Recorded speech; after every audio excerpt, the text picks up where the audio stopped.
네, 2부로 돌아왔습니다. 네, 돌아왔습니다. 네, 저희가 1부에서 어떤 얘기했는지 한번 간략하게 정리해봐도 좋을 것 같아요. 네, 저희는 아까 1부에서 그 1970년대 그 주류였던 그 다운타운 넥서스가 종언을 맞이하는 그 과정을 먼저 봤고, 구도심 넥서스. 네, 구도심 넥서스.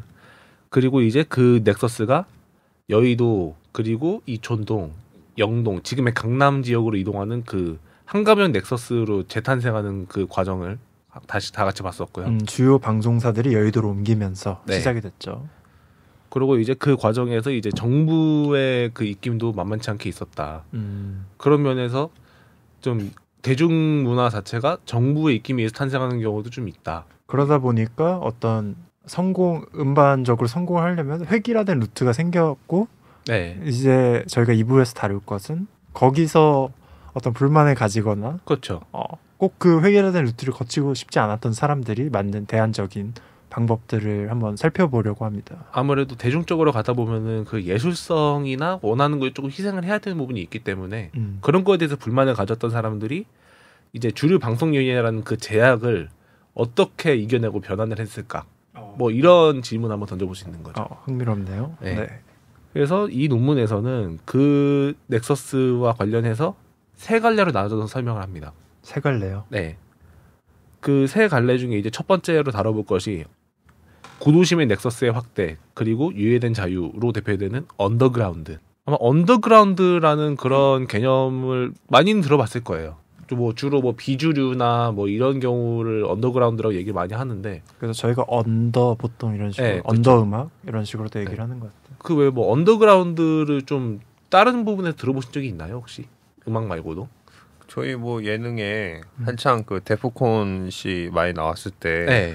이분이 원래 언더에서 굉장히 살벌하게 랩하시던 맞아요, 분이라고. 맞아. 힙합계에서 뭐 바닥부터 올라왔다 이런 네. 표현하는 게 살벌한 있어요. 가사를 많이 썼대요. 그때는 이제 힙합 비둘기가 돼서 이제 평화의 상징이 되셨던 분인데, 그 프랑켄슈타인이나 뭐 그녀는 낙태중 뭐 이렇게 되게 좀 폭력적? 하여튼 굉장히 이렇게 좀 날카로운 가사들. 네네. 그런 거 직설적인. 네. 데프콘 씨가 원래 그런 네, 원래 정말 되게 무서운 다크한 음악을 분입니다. 하시는 분이었어요. 그냥 욕이 그냥 그냥 막 나오고 저는 가사로. 어제도 데프콘 씨 관련한 유튜브 영상을 봤는데 제주도에서 하루에 9개 드시는 걸 봤거든요.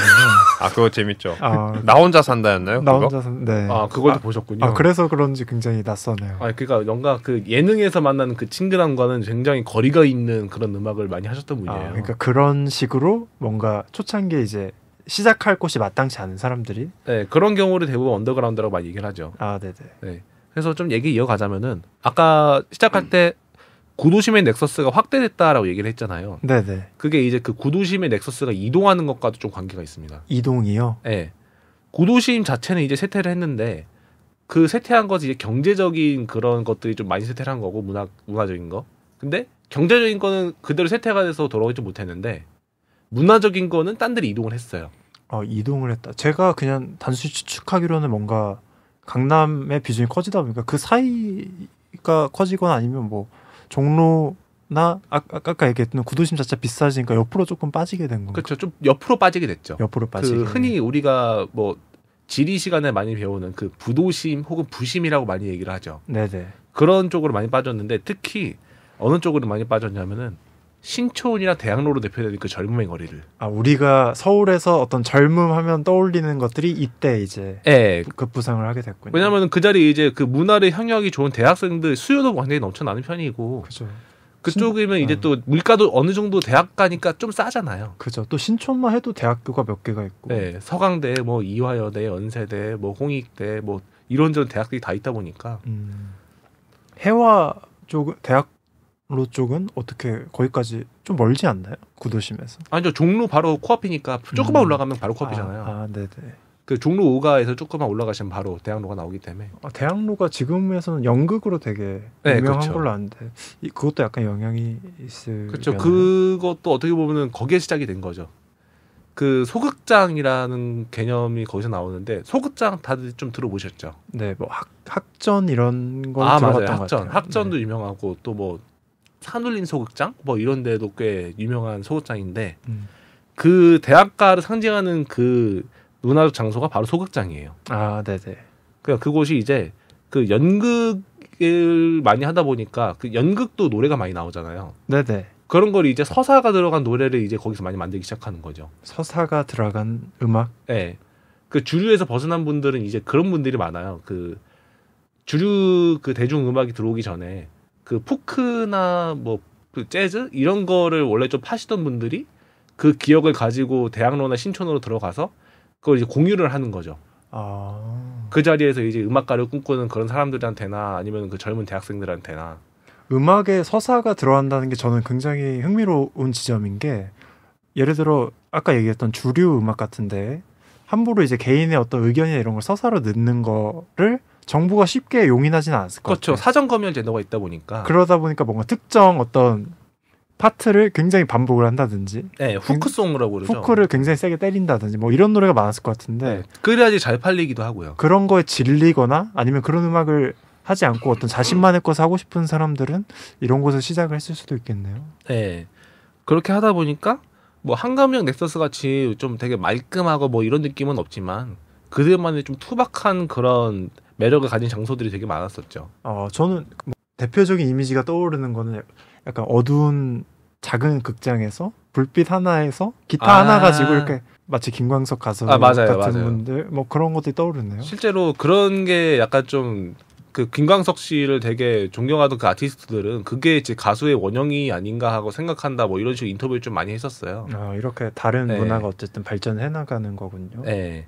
그래요. 그리고 이제 여기에서 또 하나 또 나오는 특이한 부분이 그 음반사들 제작자. 근데 그 음반 제작사들이 그 한가면 넥서스에 있는 그 대형 기획사들 이런 데들이 아니에요. 그러면 어떤 이제 영세 업자들, 영세업자들, 네, 독립 제작자들, 뭐 이런 느낌. 독립이라는 개념이 이제 여기서 그러니까 나오기 뭐 시작하는 누구를 완전히 뭐 사단처럼 거느리고 가수들을 사단처럼 거느리고 막 제작을 하는 게 아니라 그 지역에 있는 그 어떤 그 특정 아티스트랑 같이 협업을 하면서 이게 약간 직접 판매를 하는 거죠. 그렇군요. 그러니까 이게 약간 나중에 홍대 인디 씬으로 넘어오기 시작하면은 거기에서 나오는 통신 판매의 느낌과 좀 비슷한 느낌이 있어요. 통신 판매. 통신 판매는 뭐예요?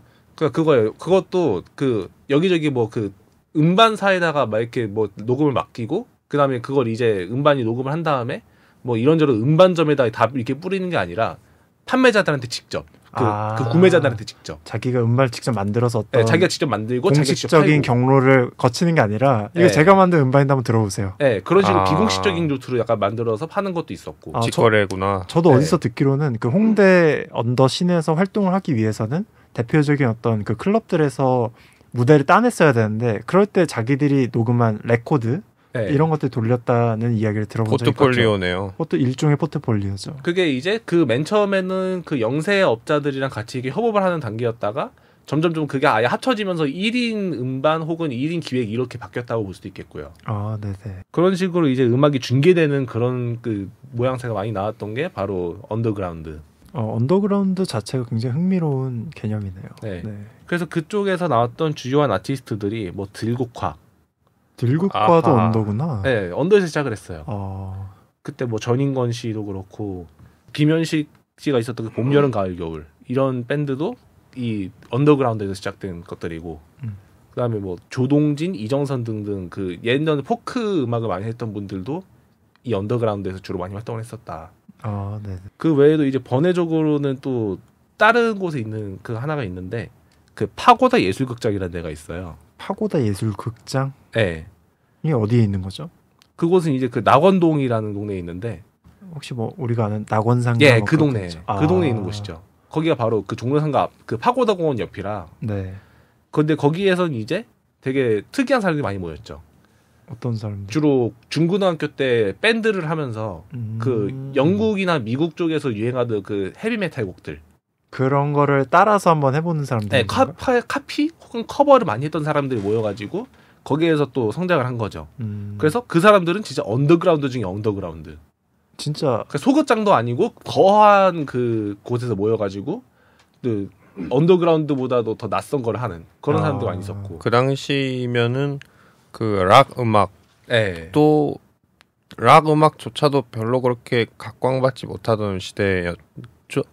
아는 사람들만 이제 아는 약간 네. 그런 느낌인 거. 아무래도 그때 당시에는 뭐 외국에서 뭐를 들여온다거나 하는 것 자체도 상상하기 좀 어려웠던 시절이기 때문에 그래서 낙원 쪽에서 이런 문화가 또 네, 시작되게 암암리에 됐구나. 그렇게 생각이 됐던 거죠. 어떻게 보면 가장 최신 문물이었네요, 그게. 네. 그래서 낙원 그 구도심에 있던 아직 남아있던 음반 이런 것들이 해외에서 들여와서 그걸 네. 또 중고등학생들이 듣고 밴드를 결성해서 막 활동도 하고 한번 따라서 녹음도 해보고 이랬던 거군요. 네. 그 옛날에 했던 예능 프로그램 중에 그 해피투게더라고 아 맞아요. 유재석 뭐 박미선 신봉선 이렇게 그 찜질방에서 많이 하시죠. 예, 찜질방 그 양머리하고 하는 네. 그래서 그 사람들이 한쪽에 쭉 앉아 있고 MC가 한쪽에 앉아 있고 이제 게스트들이 반대쪽에 앉아가지고 이제 네, 맞아요. 썰 풀고 하는 예능이 있었는데 거기에 김태원 씨가 부활에 김태원 네. 씨가 나와가지고 이제 옛날에 그렇게 그 중학생 때 고등학생 때 이렇게 좀 여학생들 꼬시고 하려고 인기 좀 받으려고 그 프로그램이 아니었나요? 라디오 스타에 나와서 그렇게 얘기했었나 아마. 네, 그러려고 그때 이렇게 뭘 이렇게 호텔 캘리포니아를 카피했다 그랬나? 아 명곡이죠. 호텔 캘리포니아가 아니라 그 에릭 클랩튼의 Baby I Still Love인가? 아 에릭 클랩튼도 노래가. 네, 그 기타를 네, 카피를 그렇게 열심히 했다고 하더라고요. 어쨌든 해외 것을 한번 그렇죠. 그러니까 최신 문물이니까 그 당시에. 네. 어떻게 보면 김태원 씨가 그 중심에 있었을 수 있겠네요. 아마 맞을 겁니다. 그분은 그래서 지금 살아있는 레전드가 되지 않았습니까? 네. 네. 뭐 그분을 얘기하니까 또 생각나는 분들이 꽤 많죠. 뭐 백두산의 그 백두산이라는 락밴드 김도균 씨. 네. 그 머리 기신 분. 네, 그 편의점을 사랑하시는. 네, 편의점. 네, 그걸로 유명하시죠. 포인트가 1억 원이던데요? 네, 사장 다음으로 많다고 그런 얘기 들었다고. 포인트가 1억 원이에요. 진정한 락커네요. 그것도 네, 옛날에 어느 프로그램에서 불타는 청춘인가 하는 이제 중년들 나와가지고 이제 놀러 가는 그 프로그램에서 장 보는데 포인트가 있다고. 근데 자기는 여태까지 한 번도 포인트를 쓴 적이 없다. 근데 요번에 흔쾌히 쓰겠다 해서 포인트로 장을 보는데 포인트가 1억 원이에요. 와. 편의점에서 모든 걸 해결하시는 분이고. 그리고 그분은 생활 규칙이 딱 정해져 있던데요. 아침에 본인이 좋아하는 카페 가서 샷을 6잔인가 이렇게 9샷인가? 9샷을 때려서 이렇게 아니 안 써요? 그리고 이제 뭐 차 안에서 낮잠 주무시고 이런 생활. 중간에 하나 빠진 거 있어요. 그분이 샷을 그렇게 추가를 하고 커피 위에 그 티슈 기름 걷어낸다고. 네, 기름 걷어낸다고. 미각이 상당히 발달하신 분입니다. 어쨌든 굉장히 개성 강한 분들이 이 당시에 이 낙원 이쪽에서 한번 해외 문물을 어떻게 접하면서. 보면은 그 한국 락의 그 뿌리를 다시 한번 만들어낸 그런 경우죠. 네네. 되게 흥미롭네요. 네. 그런데 이제 그 언더그라운드가 그 주류 체제에는 저항을 많이 했잖아요. 네네. 근데 정치 성향이나 사회 참여적인 그런 부분에 있어서는 되게 다른 부분이 많았어요. 아, 그래요? 네. 그 주류 체제에 대해서는 정확을 많이 하긴 했지만 그 음악을 그 하는 데 있어서도 방송 출연은 안 했지만 라디오라든가 공연 같은 거는 제대로 다 했었거든요. 하긴 다 했었군요. 네, 할 거는 다 하지만 그 발상지가 다른 것뿐이지. 주류에서 많이 하는 그 방송 출연은 제대로 안 하겠다. 뭐 이런 거는 있었는데 좀 완전히 아예 강하게 그게 표출된 건 아니었던 거죠. 그리고 어떤 주류 세력에 대한 적대감을 드러낸 것도 그렇게 그러니까 정치적으로 막 의견을 표명하거나 막 그런 경우는 생각보다 많이 없었죠. 그렇군요. 우리가 제가 생각했을 때는 약간 그런 부분도 굉장히 강했을 거라는 인식이 있는데. 그렇죠. 아무래도 그러다 보니까 뭐 민주화 운동이나 뭐 이런 걸 얘기할 때 그 한국 락신에 대한 언급은 사실상 거의 없는 거나 마찬가지거든요. 그런 것도 약간 좀 비슷한 맥락이 아닐까. 제가 얼마 전에 이거는 뭐 정확하진 않지만 그 김민기 씨라는 뭐 가수분이 돌아가셨는데 맞아요. 얼마 전에 그분이 아침 이슬을 작곡한 분으로 유명하더라고요. 근데 그분 지인들이 말하는 게 사람들은 이 김민기라는 가수가 굉장히 시대에 저항하고 민주화와 관련되어서만 활동을 한 것으로 알고 있지만 자기가 아는 김민기는 굉장히 작품성에 집중했던 사람이다. 뭐 그렇죠. 이런 말을 하셨던 걸로 기억이 나거든요. 그러니까 작품성이 안 좋았다라고 한다면은 그분의 노래가 교과서에 실리거나 그런 적은 없었을 거예요. 네. 제가 고등학교 때 음악 시간에 배울 때 그때 김민기 씨 아침 이슬이 교과서에 수록되어 있는 거를 불렀었거든요. 아, 네네.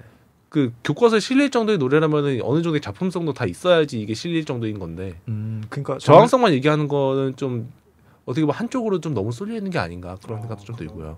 그렇게 생각해 보니까 제가 가졌던 인식도 한번 돌아보게 되네요. 네. 네. 그리고 그렇게 언더그라운드가 생각보다 정적인 목소리를 못 내다 보니까 당연히 입지도 그렇게 넓은 편은 아니었겠죠. 어디까지 언더그라운드였기 때문에. 그러다 보니까 그 언더그라운드에서 음악하던 몇몇 분들이 좀 안 좋은 그런 쪽으로 좀 많이 빠진 경우가 좀 있었어요. 아, 대마초 파동인가요? 네, 그거는 조금 납조이긴 한데 그분들이 대마초를 많이 피운 경우가 좀 많이 있었죠. 전희권 씨도 대마초로 좀 고농을 치렀고 김윤식 씨도 갔다 마찬가지였고. 오셨죠. 네. 학교 갔다 오셨죠. 그리고 김태원 씨 같은 경우에는 아예 다른 마약 때문에 한번 좀 아 정말요? 코카인으로 알고 있는데. 네. 그래서 나중에 그 본인이 회고하시기를 그 약병을 이제 물에다가 묶어가지고 던졌는데 그 약병을 다시 수경까지 쓰고 들어가 찾아왔다고. 그 정도로 약물 중독이 무섭다. 절대로 하지 마라. 이런 식으로 얘기를 하시더라고요. 그러니까 어떻게 보면 언더에서 시작한 그 가수들이 높게 올라갔지만 그게 어떤 정치적인 거나 시대적인 목소리와는 약간 그 궤를 함께 한 것은 아니었기 때문에 네, 생명력이 그렇게 강하진 못했다. 꼭 그렇진 않기 때문에 네. 어떻게 보면 약간 좀 방황을 한 것일 수도 있겠네요. 네. 그러니까 제가 봤을 땐 이 언더의 경우에는 어떤 도움을 받을 만한 사회 세력이 없었던 것 같아요. 그러니까 주류 음반 시장으로 진출하려고 한 사람들도 아니었고 당시에 정치적으로 매우 혼란을 한 물론 이제 머지않아 미래에 이제 문민정부가 들어오긴 합니다만 그래도 그때는 자신들이 주류 세력의 도움을 받지 못한다면 주류 세력에 대한 저항 세력의 이제 도움이라도 받을 수 있었으면 좋았겠지만 본인들이 그런 어떤 정치적인 입장을 가지고 있었던 분들은 아닌 거잖아요. 굉장히 음악에 순수하게 몰두하셨던 분들이고 그렇죠. 그러다 보니까 사실 그분들을 이제 사회적으로 뒷받침해줄 수 있을 만한 그런 세력이 없었던 게 아닌가. 그것도 그렇죠. 되게 그게 일리가 말이네요. 있는 말인 게 그분들이 영향을 받았던 그 록 음악의 그 시초 자체도 사실 히피의 문화로부터 많이 그 영향을 받았거든요. 70년대 락 같은 경우에는. 근데 그 히피들 같은 경우에도 뭐 우드스탁이라는 그 락 페스티벌에서 뭐 단체 행동을 한다든가 이런 건 있었는데 정치 참여에는 그렇게 큰 영향을 주지 못했었어요. 아 정말요? 네. 히피 제가 생각했을 때는 예를 들어 포레스트 검프 이런 데에서 히피들이 그 반전 운동하고 이런 것들 네, 반전 운동 이런 건 했는데 실제 정치 참여에는 그렇게 큰 관심을 가지지 않았다. 그러니까 실질 정치에서 어떤 세력을 확보하거나 네, 이런 그런 거는 좀 많이 모자랐던 움직임은 부분이었던 없었다 거죠. 이런 말씀이신 네. 거죠. 아 굉장히 새롭게 알게 되는 것들이 있네요. 네. 그래서 이런 식으로 언더 문화가 지속이 되었던 겁니다. 네. 그리고 이제 언더그라운드는 이렇게 정치에 좀 상대적으로 무관심한 편이다라는 평가를 받지만 이제 예외적인 사람들이 좀 나타나기 시작을 하죠. 누가 나타나죠? 그 혹시 정태춘이라는 분을 한번 들어보신 적이 있는지? 저는 들어본 적이 없습니다. 저도 사실은 저랑 멀리 떨어지신 분 같다는 생각이 드네요. 예, 이 정태춘이라는 분 같은 경우에는 대한민국의 좀 굉장히 유명한 그 저항 운동가, 사회 운동가이자 시인이자 싱어송라이터 중 한 분이신데 네. 이분의 대표적인 작품 중에 하나가 시인의 마을이라는 그 앨범이 있어요. 네. 이 앨범의 크를 주로 하는 음악인데 이 정태춘이라는 분 같은 경우에는 한국 포크송의 대부 중 한 분이신데 네네. 이분이 78년도에 데뷔를 하고 나서 계속 앨범을 6장 정도 냈거든요. 네. 그 앨범을 6장을 냈는데 그때면은 다 아까부터 계속 얘기했던 그 사전심의 제도가 서슬퍼렇게 살아있던 시절이라 계속 앨범을 개작을 해야 됐대요. 그 입맛에 맞추려. 네. 입맛을 맞추지 못하면 나올 수가 없었던 구조기 때문에. 네. 그래서 하도 화가 많이 나다 보니까 더러워서 못 맞추겠다. 나는 그냥 내가 하고 싶은 대로 쓰겠다. 이러면서 1990년에 자기 7집 앨범인 대한민국이라는 그런 앨범을 발표를 합니다. 근데 이 앨범이 특이한 게 CD나 LP로는 발매가 안 됐어요. 오로지 카세트 테이프로만 발표된 일종의 비합법적인 음반이었는데 여기에 사회 비판적인 메시지들이 진짜 날카롭게 들어가 있었어요. 아까 어떻게 얘기했던 언더신에서 그렇게 녹음했던 거랑 좀 비슷한 구조 같긴 하네요. 네, 그렇죠. 그 대신에 거기는 이제 비합법적인 것보다는 이제 LP라든가 이런 거에 좀 나오긴 나왔으니까 이분 완전 비합법적인 정말 카세트로만 하신 그런 거죠. 네. 그래서 일종의 그 저항 포크, 프로테스트 포크의 노래들을 많이 담았다고 돼 있는데 이런 그 대중음악인이 비합법 카세트를 제작한다라는 게 되게 쉽지가 않은 일인데 이거의 기원을 좀 따라가 보면은 아까 잠깐 언급을 하셨던 그 김민기 씨. 네네. 그 김민기 씨가 했던 그 음악을 좀 다뤄볼 필요가 있어요. 그 김민기 씨는 이제 아까도 얘기했지만은 그 사회 저항적인 메시지를 많이 담은 그런 노래들을 창작했다고 말씀을 해주셨는데 그분도 역시 음반 심의제도에 많이 걸려가지고 자기 노래가 많이 바뀌었어요. 그러다 보니까 이제 현실을 좌절을 하고 나서 우연히 그 인천의 어떤 그 방직회사에 노동조합이 설립을 하는데 그 과정에서 일어난 그 투쟁이라든가 탄압을 담은 노래 그 하나를 만들게 됩니다. 그게 이제 공장의 불빛이라는 그 노래 구지인데 네. 그 노래와 함께 또 하나의 그 노래 운동의 효시로 기록된 작품이 바로 넋풀이 빛의 결혼식이라는 작품이에요. 네. 이 작품이 그 임을 위한 행진곡이라는 노래 혹시 들어보셨나요? 네, 그건 아주 네. 유명하죠. 네, 지금도 그 노래가- 5.18 행사하면 계속 네, 부르지 맞아요, 않습니까? 네. 그렇게 그 두 개가 이제 그 비합법 카세트로서 그 발매가 된 노래 운동의 효시로 기록된 작품들인데 이 두 비합법 카세트의 공통점이 있는 게 대학교의 노래패, 대학교 노래동호회죠 어떻게 보면은 그 노래패들이 참여했다는 특징이 있는 거예요. 그 전까지는 그냥 대학생들이 아니라 그 노동자들 위주로 돌아가던 그런 것들이 이제 대학생들이 들어오면서 새로운 목소리 내기 시작했다는 거죠. 그러니까 학생 운동 세력이 이제 네. 주도를 하게 되는 거죠. 네, 이제 정치적으로 좀 급진화가 이루어지기 시작한 시점이었죠. 실질적으로 세력이 좀 붙기 시작하네요. 네, 그러니까 여기에서 좀 논문의 표현을 빌리자면은 대학교 캠퍼스 외부는 낭만적 여가를 위한 곳들이 존재했지만 캠퍼스 내부는 운동권의 헤게모니 아래에서 작동했다. 이런 식으로 얘기를 할 정도로. 네. 그래서 이제 대중가요가 아니라 다른 것들을 부르기 시작하는 거죠. 캠퍼스 안에서. 예를 들어 뭐 총학생회를 위주로 해가지고. 네, 맞아요. 학교 안에 분위기가 그랬었구나. 네. 이제 그 뒤로 이제 민주화 운동들이 막 계속 시작되면서 그 대학가의 노래 운동들이 민중으로 이제 퍼져나기 시작하는 거고. 네. 그래서 정말로 그게 민중 가요가 되는 거죠. 대학생들이 만들었던 그 노래들이. 그 대학생들도 그 안에서 좀 많이 변화를 겪었던 게 그 전까지는 단순히 그냥 노래를 체보하는 정도에 그쳤다면은 이젠 스스로 그들이 노래를 창작해내기 시작하는. 그러니까 퍼져나가는 네. 구조인 것 같네. 옛날에 그런 걸 많이 했대요. 그 제가 아는 선생님 한 분도 그분도 운동권이셨는데 운동권 학생들이 이제 사실 학교에 경계가 없지 않습니까? 네. 여기저기 학교 학생들 다 만나가지고 이렇게 지하 세력도 만들고 운동 다음 시위 계획도 하고 그분은 이제 간부를 하셨던 분인데 전대협 전국 대학생 연합 협회 간부를 하셨던 분인데 그분도 이제 옛날에 그 데모하고 시위하고 할 때에 이제 어떤 추억이 있다면 그렇게 사람들 모여가지고 이렇게 노래 이렇게 그걸 뭐라 그러죠? 이렇게 노래와 노래를 계속 이어서 부르는 거 그 메들리? 메들리로 네, 노래 부르고 네네네 무슨 그랬다고 하더라고요. 그게 되게 결집의 효과도 있고. 그렇죠. 이런 식으로. 네네네 그렇죠. 메들리로 노래 부르다가 또 갑자기 멜로디 이상하게 흘러가서 다른 노래 섞어서 부르기도 하고 아니면 막 돌림 노래가 되기도 하고. 네네 그렇게도 되고 뭐 가사 까먹으면 또 뺑뺑 돌지 않습니까? 네. 그러니까 그랬던 것들이 이제 나름의 어떤 참 암울했던 시대에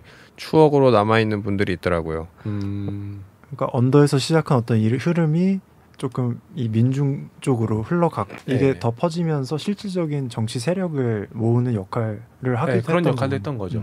그리고 그때 이제 민중들의 그 심경을 건드려주는 그런 가사들이 이제 또 많이 나오다 보니까 민주화 운동 때 그 공감 많이 얻게 된 거죠. 그래서 이제 대학생들만의 전유물로 여겨졌던 그 노래 운동들이 민중 가요를 변하는 과정을 보는 것 또한 어떻게 보면은 한국 대중음악의 역사에서 가장 중요한 게 아닌가. 되게 중요한 네. 시대적 부분이네요. 그리고 그 민중 가요가 이제 대중 가요와 접목이 되기 시작합니다.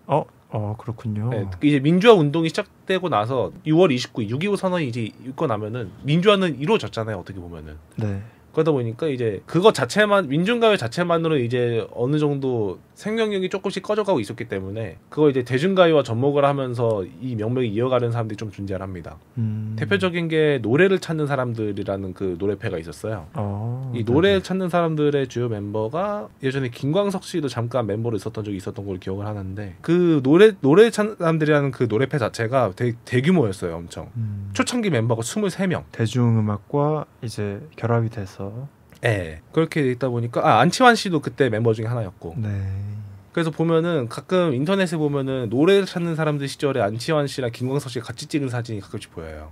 그런 경우도 있고. 그래서 그 안치환 씨가 그 노차사 출신이었던 그 영향이 있어서 그 민중가요를 대중가요와 접목시키는 그 선두주자에 있던 분이었고. 그래서 그 대표적인 곡이 사람이 꽃보다 아름다워. 이 노래도 원래 민중가요, 원래 그 노래패 노래를 시작했던 건데 민중가요로 발전을 했고 이제 그 안치환 씨가 이거를 대중가요로 이제 조금 더 접목을 시켜서 히트를 쳤던 그런 곡입니다. 이쯤에서 한번 넥서스 관련해서 좀 정리해 보면 좋을 것 같은데 이제 아까 얘기했듯이 그 구도심에서 확장이 돼서 대학가 중심의 신촌과 대학로 해화 쪽으로 이제 각종 소극장 문화가 퍼지게 됐고 거기서 이제 언더 가수들도 나왔지만 그것뿐만 아니라 실질적인 어떤 정치와 실질 정치 세력화를 위한 음악들이 나오게 됐고 그것들이 이제 대학가로도 흘러 들어가고 그것이 결국에는 대중음악과도 결합이 돼서 나오게 된 거고 그 장소적으로 보면 이게 신촌 해화에서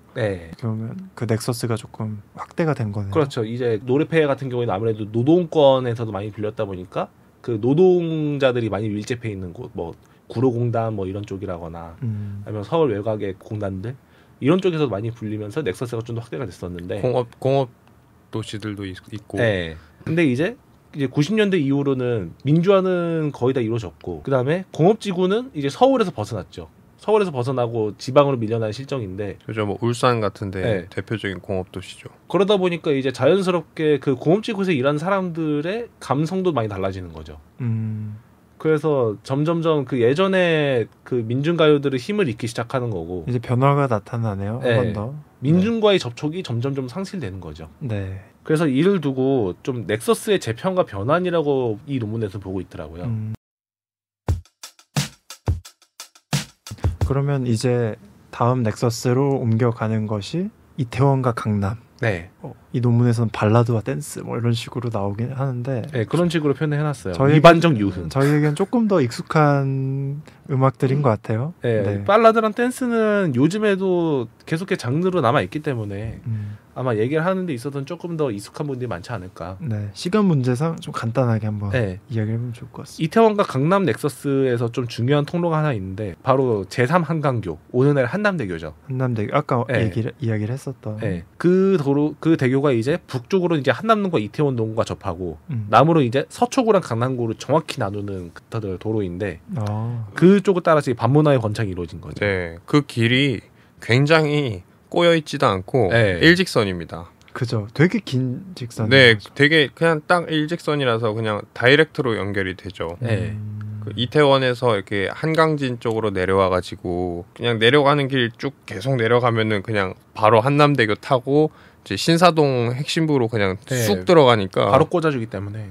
여기 논문에서 굉장히 재밌는 부분이 아까 얘기했듯이 강남을 전원도시로 개발하겠다는 정부의 정책은 20년이 채 지나지 않아서 그 정반대라고 할 수 있는 유흥도시가 탄생하는 예상 밖의 효과를 낳았다고. 그리고 정부의 도심 인구 억제 정책이 강남의 반문화를 융성시키는 효과를 가졌다라고도 나오네요. 그래서 이때 당시에는 그 제3 한강교 위에 탈출이라는 그런 용어가 있었대요. 1차 직장인들이 1차는 이제 강북에서 하고 2차는 이제 여기 강남으로 와서 달리는 다리 건너가지고 그런 일들이 비일비재해 있다고 하고 그래서 이 넥서스에서 되게 중요한 제도는 방송국이나 소극장도 아니고 카페랑 클럽이에요. 카페랑 클럽. 뭐 방송국이야 뭐 이미 여의도로 다 빠져 있는 상태였고 소극장은 대학가에 있어야 되는데 강남에 대학교가 없잖아요. 그쪽에는. 그죠. 그러다 보니까 자연스럽게 카페나 클럽 같은 그런 라이브 음악을 위주로 많이 활동을 많이 했었는데 직장인들이 많이 갔을 것 같네요. 네. 그래서 신사동에서는 아까 먼저 얘기해 주셨던 그 리버사이드 호텔.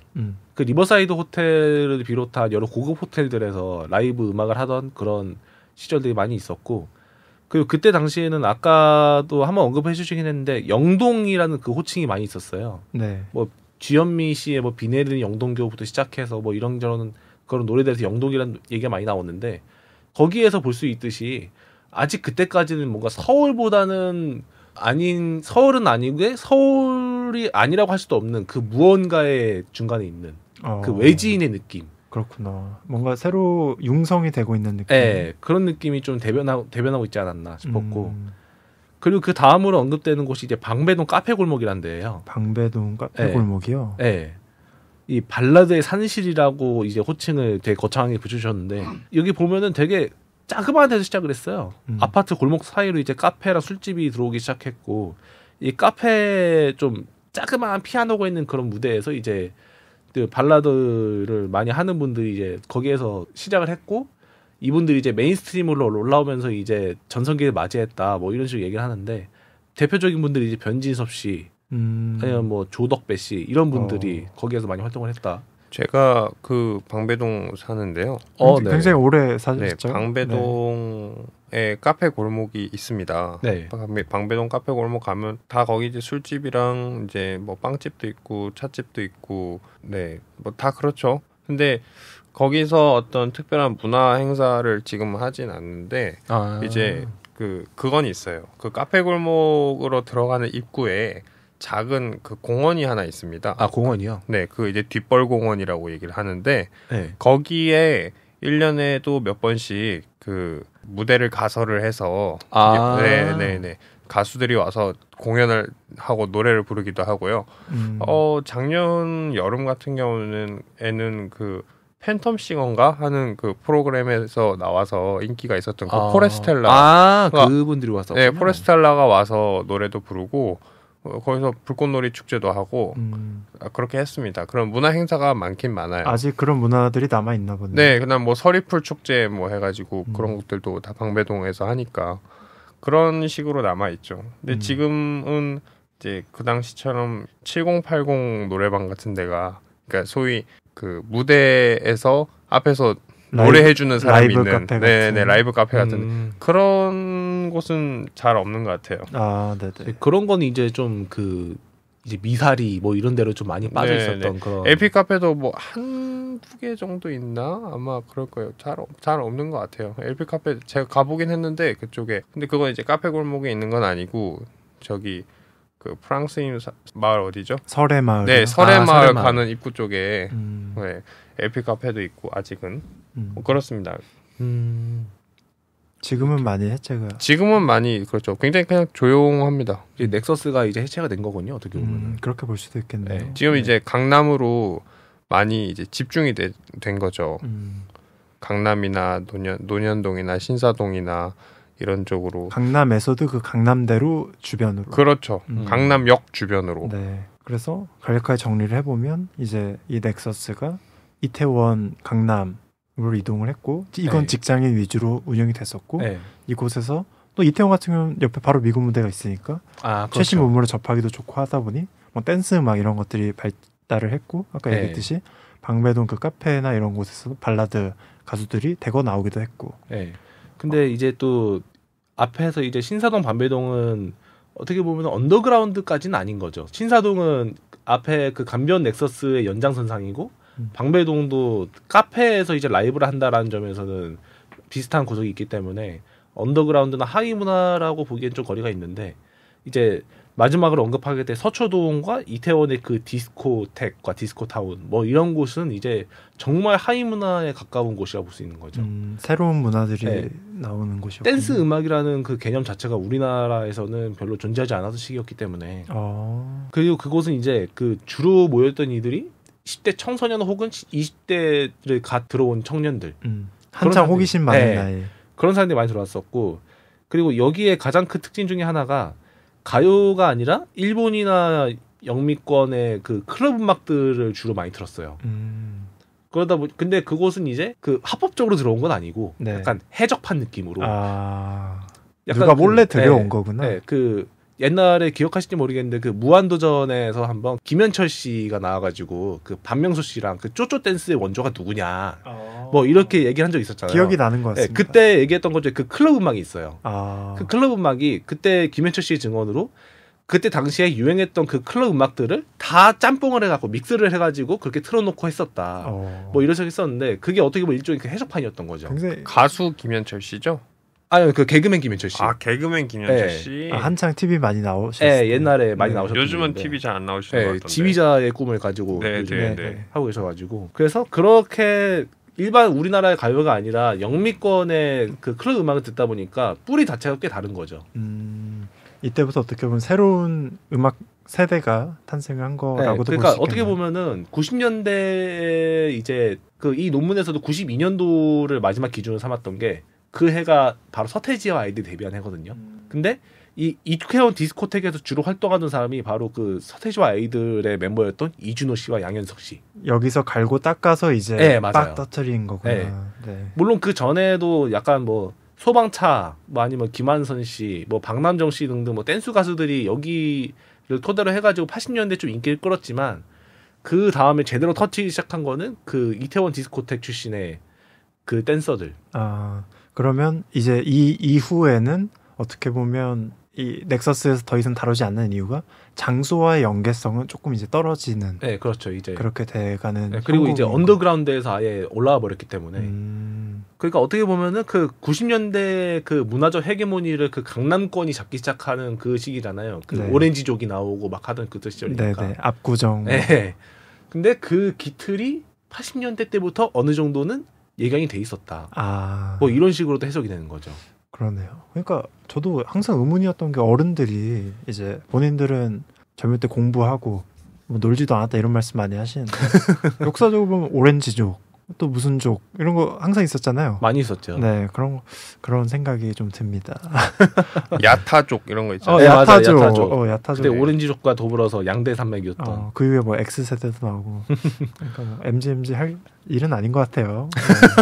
약간 위험한 말 아닌가요? 네, 어쨌든 그래서 이렇게 한번 저희가 논문에 나온 넥서스들을 한번 시간 흐름으로 살펴봤고요. 간단히 정리하자면 구도심에서 시작했던 들이 여의도로 방송국이 이전이 됐고 네. 한 곳에 집약된 것이 흩어지는 현상이 발생했고 그 중에서도 강남 그 영동 개발과 더불어 한강변을 중심으로 이 음반 시장이 확대가 됐고 네. 그리고 나서 이제 그것이 언더 문화에도 지역이 확장되면서 언더라는 개념이 생겼고 그렇죠. 대학가 중심에서 많은 것들이 새로운 시도들이 발생을 했고 이런 새로운 시도하는 것들이 이태원 나중에 강남 이 직장인들까지 이제 접하게 되는 그런 느낌이라고 보시면 될 것 같습니다. 흐름이었습니다. 이렇게 한번 한국 팝의 역사를 네. 이 서울의 각종 지리들과 한번 연결해 살펴봤는데요. 네. 시간 제약상 더 내용 다루는 건 여기까지는 네. 해야 될 것 같아요. 약간 마무리 짓는 느낌으로 그냥 네. 그 지금의 넥서스랑 잠깐 한 비교를 해보면은 좋을 것 같긴 한데 지금의 넥서스는 이제 방송국은 이제 상암으로 옮겨갔죠, 다들. 네, 상암에 많이 있는 걸로 알고 네. 있습니다. 상암에 있고 그리고 여전히 문화의 중심지 중 한 곳은 이제 강남이고 네. 그 여전히 클럽들이 계속 성행을 하고 있고 이태원도 여전히 있는데 근데 예전에 그 여의도와 이촌동으로 대표되는 그 넥서스는 확실히 좀 쇠퇴한 느낌이 좀 많이 들어요. 이제 뭐 중심지라고 할 만한 데가 그렇게 이제는 그 방송국이 예전에 그 패권을 다 잡고 있던 시대가 아니잖아요. 네. 그 뭐 OTT나 이런 거 통해서 맞습니다. 그냥 유튜브 이런 거 통해서 그냥 다이렉트로 전 세계인에게 송출되는 거기 때문에 저희가 지금 하고 있는 녹음도 사실 그렇죠. 네, 그런 느낌이죠. 네. 그래서 그 부분에 대해서는 이제 논문에서도 동남부와 서북부로 있는 넥서스는 이제 문화적 첨단을 달리고 있지만 서남부와 동북부로 있는 축은 이제 주변화되고 있다 이런 느낌이지 않나. 그러니까 강남하고 마포를 잇는 라인은 메인스트림에 네, 되는 것이지만 그 반대 라인은 그렇지 않다는 거죠. 그것도 그렇네요. 네, 여러 가지로 봤을 때 좀 그런 느낌이 없지 않나 있다. 마포라고 하면 이제 홍대 신촌까지 다 포함을 하고 그렇죠. 뭐 신촌 이제 서대문도 좀 포함 걸쳐 있긴 하지만 상암도 마포고요. 네. 그다음에 이제 강남은 네 강남이고 과거에 그게 아직 좀 남아 있는 네, 것이고. 네, 네. 이제 또 2040년이 되면 또 어떻게 또 네, 문화적 넥서스가 바뀔지 모르니까요. 또 그런 부분을 한번 또 지켜보면서 음악을 한번 즐겨보시는 것도 좋지 않을까. 오늘 저희가 다룬 내용을 토대로 이 넥서스가 물론 조금 희미해진 측면도 없진 않지만 네. 한번 발전해 나간 양상을 같이 살펴보는 것도 굉장히 흥미로운 그리고 그 음악에 대한 어떤 관심과 흥미를 더 붙일 수 있는 요소가 될 것으로 기대합니다. 네. 오늘 이렇게 한번 주 기자님은 준비도 해보셨고 또 맥시멈님은 본인이 살았던 방배동 이야기도 나오고 그런데 한번 다들 간단하게 소감 말씀하시고 많이 피곤하네요. 네, 오늘 주 기자님이 너무 방대한 지식을 한번 다 쏟아주셔가지고 근데 이렇게 간만에 좀 이게 썰 풀듯이 얘기를 하는 게 너무 오랜만이어서 되게 좀 즐겁게 녹음을 했고요. 조금 더 깔끔하게 했으면 좋지 않았을까 하는 그런 아쉬움도 있기는 한데 그건 이제 BD님께서 편집을 잘 해주실 네, 겁니다. 그거는 일단 네, 좀 고생해 주시기 바랍니다. 알겠습니다. 오늘 또 너무 잘 준비해 주셔서 제가 아닙니다. 감사하다는 말씀 드리고 싶네요. 네, 아유, 고생하셨습니다. 네. 네, 나머지 두 분 소감도 한번 네, 들어보시죠. 맥시멈님 혹시 어떠셨나요? 뭐 저 같은 경우에는 이렇게 서울의 문화가 서울의 문화가 아니라 우리나라 문화가 특히 이제 서울의 역사와 관련지어서 논의되는 내용의 논문을 읽으면서 이 내용이 굉장히 흥미롭다고 생각을 했고 또 옆에서 이제 주 기자님께서 풍성한 예시를 들어서 설명을 해주셔가지고 네 굉장히 그래 그런 것도 있었어 하면서 들었습니다. 좋은 시간이었습니다. 네, 감사합니다. 네, 저 같은 경우는 저도 사실은 옛날 노래들을 한 번씩 찾아 듣거든요. 네. 근데 그것들이 단순히 저도 어떤 기사에서 이거 굉장히 역사적 명반이다. 그러면 호기심으로 접근을 해요. 왜 명반이지? 이런 걸 들어야 좀 나도 뭔가 역사적으로 남는 것들을 아는 게 아닐까? 그런 거 있죠. 그런 생각이 있었는데 한편으로는 굉장히 저랑 동떨어진 것으로 생각을 했었어요. 왜냐하면 그냥 저는 역사적인 가치만 보고 접근을 했던 거고 그런데 오늘 이 논문을 통해서 그리고 또 녹음을 하면서 이야기를 해보면서 단순히 내가 밟고 있는 이 땅과 그 형이사각적인 가치들이 그냥 떨어진 것들이 아니구나. 다 연결이 돼 있고 어떤 지리적인 의미도 다 담고 있구나. 그리고 그 변천 과정을 한번 이렇게 쭉 살펴보는 것으로서 굉장히 재밌고 또 앞으로는 어떻게 진행될지도 한번 기대가 되는 것 같습니다. 아주 되게 교훈적인 그런 결론을 내려주셔서. 그런가요? 네, 깔끔하게 마무리할 수 있을 것 같네요. 네. 네. 뭐 또 이거 관련해서 또 정보를 좀 찾고 싶거나 논문을 좀 심도 있게 읽고 싶다 하시는 분들은 이 논문이 주로 참고를 했던 책이 있어요. 그 한국 팝의 고고학이라고. 한국 팝의 고고학. 네. 그 책이 이 논문에서 다루고 있는 많은 내용들의 근간이 되는 게 많이 담겨 있기 때문에 관심이 있으시면 한 번씩 찾아 읽으시면 좋을 것 같습니다.